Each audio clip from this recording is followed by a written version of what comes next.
Hello दोस्तों, मेरा नाम है अपराजिता और आपका ये विद्यार्थी.in में और अप्पू की पाठशाला में भाई बहुत बहुत स्वागत है। उम्मीद है सब बिल्कुल अच्छे, बिल्कुल चुस्त तंदुरुस्त और बिल्कुल ठीक हो। और जैसा आप जानते हो दोस्तों कि हम लोग कर रहे थे आपका पार्ट नंबर 2 जो है स्वास्थ्य में सरकार की भूमिका, आपकी नागरिक शास्त्र की किताब से। तो उसके पहले से ही मैंने बहुत सारे वही विषय करा ले बिड़ू लोग। आप जल्दी से आप जाके विषयों को देख लीजिए। और हाँ, विषय नहीं देखो तो कट्टी तो हो जाएगी। मैं आपसे कट्टी तो करके नहीं रह सकती, लेकिन प्लीज जाके विषयों को सबको देख लेना और उसके बाद भाई आना केरल का अनुभव लेने, क्योंकि आज का विषय है केरल का अनुभव। दोस्तों आज मतलब कुछ उदाहरण है इस पाठ के अंदर, एक केरल के ऊपर है और एक कोस्टा रिका के ऊपर है, वो उसके बाद वाला विषय है। ठीक है, तो ये हमारा अंतिम विषय से एक और पहले वाला विषय है केरल सरकार। आप जानते हो यार, केरल दक्षिण भारत हमेशा से किसी न किसी चीज पर मतलब एक तरीके से आगे रहा ही है। वहां पे पढ़ाई लिखाई मतलब शिक्षण को काफी ज्यादा महत्वता दी जाती है। ठीक है, और आज यहाँ भी स्वास्थ्य के ऊपर केरल सरकार ने क्या क्या किया वो सब चीजें हम इसमें देखेंगे।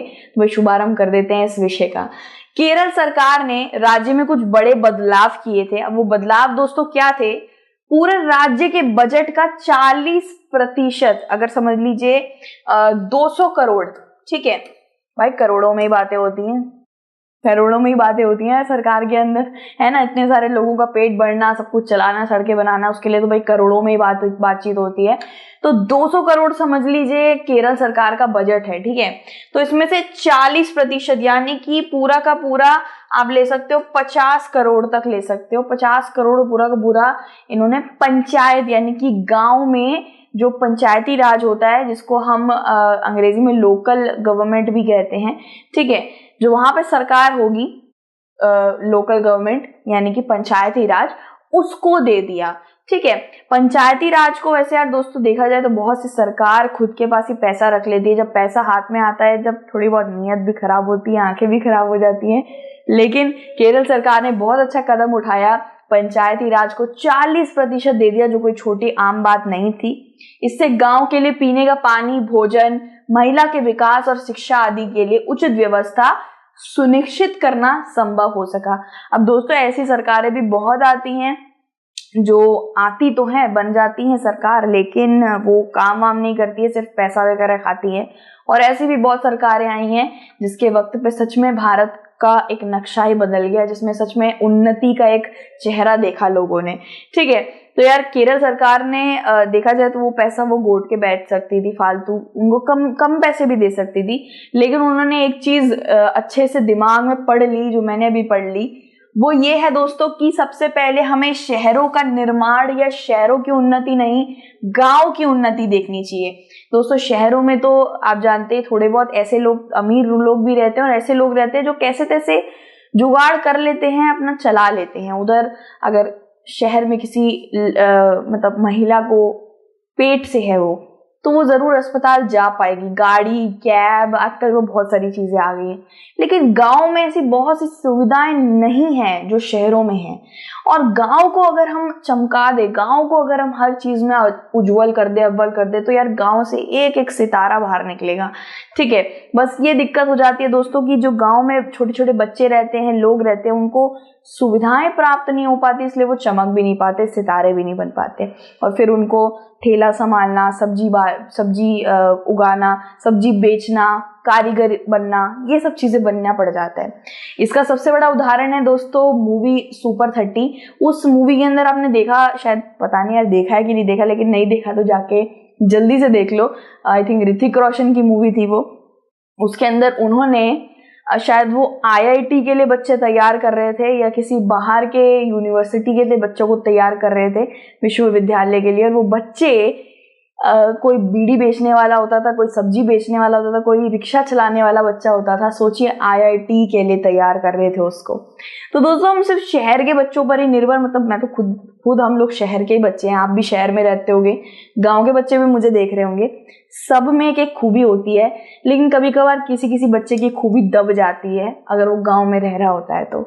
ठीक है, क्योंकि यार शहर में जो सुविधाएं हैं अमीरों के लिए वो सब चीजें वो हम ले सकते हैं, लेकिन जो गांव के अंदर जो जितने भी बच्चे रहते हैं उनके लिए थोड़ी सी दिक्कत आती है, क्योंकि उनको ये सुविधाएं प्राप्त नहीं हो पाती।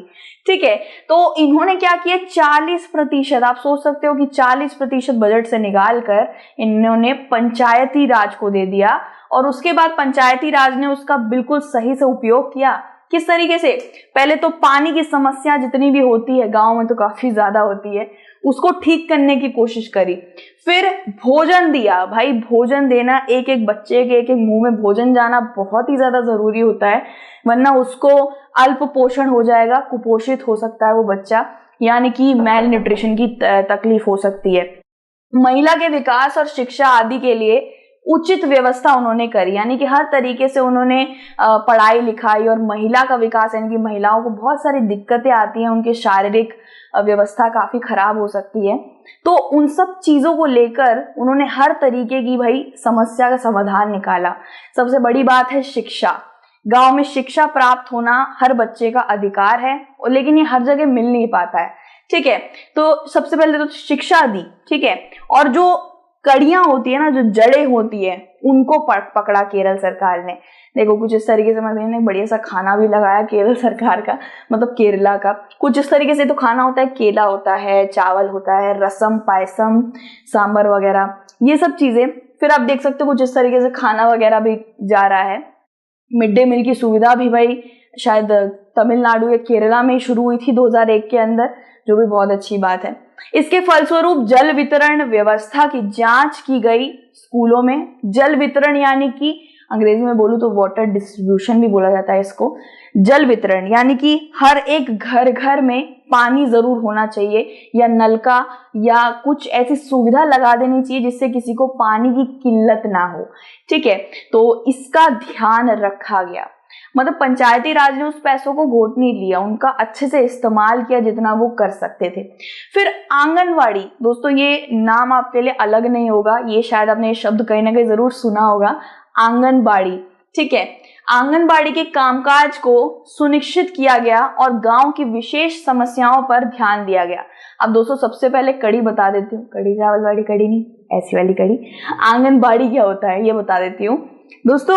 ये एक तरीके का आप कह सकते हो संगठन होता है, एक जो गांव में छोटे छोटे बच्चे होते हैं ना, उनकी देखभाल करना, उन्हें पढ़ाना, उनको शिक्षा देना, इसके लिए छोटे छोटे आप कह सकते हो विद्यालय जैसे बनाए जाते हैं। कुछ इस तरीके से विद्यालय दिखते हैं दोस्तों, आंगनबाड़ी। आजकल के वक्त पे तो अब सीधा सीधा बड़े बड़े विद्यालय बन जाते हैं, कितना सुंदर लग रहा है ना।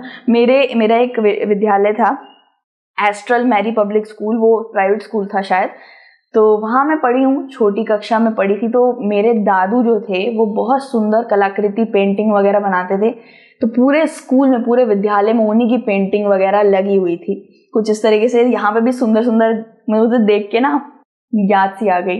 तो ये जो छोटे छोटे होते हैं ना दोस्तों, ये बड़ी पढ़ाई मतलब बड़ी क्लास की, बड़ी कक्षा की शिक्षा के लिए नहीं होते, छोटे छोटे बच्चे यहाँ पढ़ सकते हैं। ठीक है, आंगनबाड़ी। ठीक है, तो यहाँ पे आप देख सकते हो दोस्तों, सिर्फ पढ़ाई ही नहीं, बच्चों को अलग अलग चीजें भी कराई जाती है। जैसे यहाँ पे ये लोग एक एक चीज समझ रहे हैं, क्ले वगैरह से बहुत सारी चीजें बना रहे होते हैं, चटाई वगैरह पे बैठे हैं। आप देख सकते हो ज्यादा सुविधाएं तो नहीं है, लेकिन ना होने से होना अच्छा है, यहाँ पे आप देख सकते हो। और यहाँ पे घरेलू औरतों को भी काम मिल रहा है इसकी वजह से। ये जो घरेलू औरतें होती हैं ये बहुत अच्छा काम कर रही हैं, किसी को इसके ऊपर नाराजगी भी नहीं होगी कि तुम इतना बड़ा 8-9 घंटे का शहर में जाके काम कर रही हो, क्योंकि बहुत लोगों को दिक्कत होती है कि कोई काम मत करो, मेरी घरवाली काम ना करे।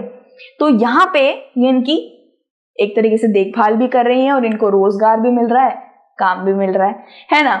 इतने प्रयत्नों के बाद भी कुछ समस्याएं तो बनी रही, जैसे दवाइयों की कमी, अस्पताल में अपर्याप्त। देखो यार, एक सिक्के के दो पहलू होते हैं, सही कह रहे हो, एक सिक्के के दो पहलू होते हैं। अच्छाई है तो थोड़ी सी बुराइयां या थोड़ी सी कमियां तो निकलती है। तो यहाँ पे दरअसल क्या हुआ यार, 40% दिया गया है, तो जितना कर सकते थे वो पानी की समस्या, महिलाओं का स्वास्थ्य, बच्चों का शिक्षा, भोजन, ये बहुत अच्छी बात है कि 40% के अंदर कम से कम इतनी सारी जड़ से पकड़ी हुई चीजें तो हो गई। लेकिन कुछ चीजें रह गई, जैसे कि दवाइयों की कमी होने लग गई लोगों के लिए, अपर्याप्त बेड यानी कि बिस्तर नहीं मिले।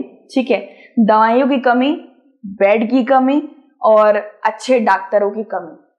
ठीक है, पर्याप्त डॉक्टर भी नहीं थे, ना समस्याओं को दूर करने की आवश्यकता है। कोई बात नहीं, ये समस्याएं भी दूर हो जाएंगी धीरे धीरे, बस पैसे की बात है। लोग थोड़ा पैसा गोद लेते हैं, पैसा देते नहीं है। ये बहुत अच्छी बात है कि केरल सरकार ने, हमारे भारत के अंदर से ही केरल सरकार ने पैसा दिया और इससे उनको बहुत ज्यादा उनकी सारी समस्याएं दूर हो गई। सोचिए, पानी की समस्या, खाने की समस्या, महिलाओं के स्वास्थ्य की समस्या, हर चीज की समस्या दूर हो गई। भाई इंसान को और क्या चाहिए।